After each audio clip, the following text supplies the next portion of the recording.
ভোটের আগেই বিবেচনাধীন থাকা সমস্ত নামের নিষ্পত্তি হয়ে যাবে। সুপ্রিম কোর্টকে চিঠি দিয়ে এমনটাই জানিয়েছে কলকাতা হাইকোর্টের প্রধান বিচারপতি, আর তাতে সন্তোষ প্রকাশ করেন সুপ্রিম কোর্টের প্রধান বিচারপতি সূর্যকান্তের বেঞ্চ।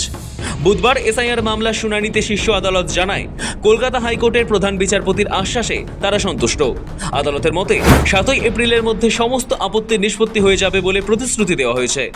এসআইআর মামলার গত শুনানিতে বিবেচনাধীন তালিকায় থাকা ভোটারদের নাম ভোটের আগে নিষ্পত্তি করা সম্ভব কিনা তা নিয়ে প্রশ্ন তুলেছিলেন মমতা বন্দ্যোপাধ্যায়ের আইনজীবী। 6 এপ্রিল প্রথম দফায় মনোনয়ন জমা দেওয়ার শেষ দিন। এই অবস্থায় কবে বিবেচনাধীন থাকা 60 লক্ষ নামের নিষ্পত্তি হওয়া সম্ভব তা নিয়ে একটা সংশয় উদ্বেগ তৈরি হয়। যদিও বুধবার এসআইআর মামলার শুনানিতে কমিশনের তরফে জানানো হয়, প্রতিদিন 2 লক্ষ করে নামের নিষ্পত্তি করা হচ্ছে, সেই মতো তালিকাও প্রকাশ করা হচ্ছে। এরপরেই হাইকোর্টের প্রধান বিচারপতির চিঠির কথা উল্লেখ করে সুপ্রিম কোর্টের প্রধান বিচারপতি সূর্যকান্ত জানান, হাইকোর্টের প্রধান বিচারপতির পাঠানো চিঠিতে স্পষ্টভাবে উল্লেখ রয়েছে যে বিপুল সংখ্যক আবেদন ইতিমধ্যেই নিষ্পত্তি করা হয়েছে। প্রায় 47 লক্ষ মামলা নিষ্পত্তি হয়ে গিয়েছে বলেও আদালতকে জানানো হয়েছে। এই তথ্যের ভিত্তিতেই শীর্ষ আদালত আপাতত সন্তোষ প্রকাশ করেছে। বিচারপতিদের প্রশিক্ষণ নিয়ে আপত্তি। শুনানির সময় নির্বাচন কমিশনের আইনজীবী জানান, প্রাক্তন বিচারপতিদের প্রশিক্ষণের ব্যবস্থা করা হচ্ছে। বুধবারই সেই প্রশিক্ষণ শুরু হয়েছে এবং বৃহস্পতিবার থেকে ট্রাইব্যুনালের কাজ চালু হবে বলে তিনি আদালতকে জানান।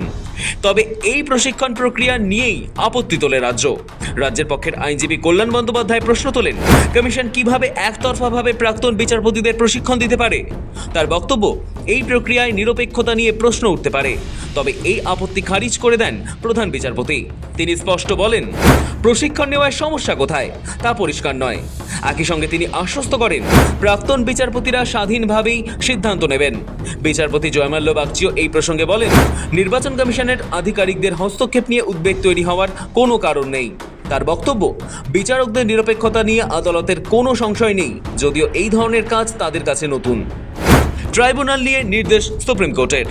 এই পরিস্থিতিতে ট্রাইব্যুনালের জন্য কিছু নির্দেশও দেয় সুপ্রিম কোর্ট। আদালতের নির্দেশ, অনলাইন ও অফলাইন 2 ধরনের আপিল সংক্রান্ত বিষয় সম্পর্কে প্রাক্তন বিচারপতিদের পূর্ণাঙ্গ ধারণা দিতে হবে প্রশিক্ষণের মাধ্যমে। পাশাপাশি যে নথি আগে বিচার বিভাগীয় আধিকারিকদের সামনে পেশ করা হয়নি তা নতুন করে গ্রহণ করা যাবে না। কোনো নথি গ্রহণের আগে তার সত্যতা যথাযথভাবে যাচাই করতে হবে বলেও নির্দেশ দেওয়া হয়েছে।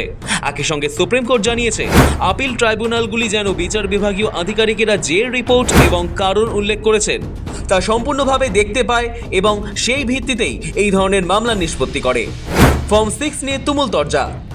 রাজ্যের আইনজীবী অভিযোগ করেন, বিপুল সংখ্যক ফর্ম 6 জমা পড়ছে। এমনকি এক ব্যক্তি একদিনে প্রায় 30,000 আবেদন জমা দিয়েছেন বলেও দাবি করা হয়। এর উত্তরে কমিশনের পক্ষ থেকে জানানো হয়, আইন অনুযায়ী মনোনয়ন জমা দেওয়ার শেষ দিন পর্যন্ত এই আবেদন জমা দেওয়া যায় এবং যে কেউ তা করতে পারেন। সমস্ত আবেদন যাচাই করে সিদ্ধান্ত নেওয়া হয় বলেও আদালতকে জানানো হয়। এই প্রসঙ্গে প্রধান বিচারপতি মন্তব্য করেন, এই ধরনের অভিযোগ নতুন নয়, প্রায় প্রতিবারই ওঠে। নির্দিষ্ট অভিযোগ থাকলে তা তুলে ধরার পরামর্শ দেন তিনি।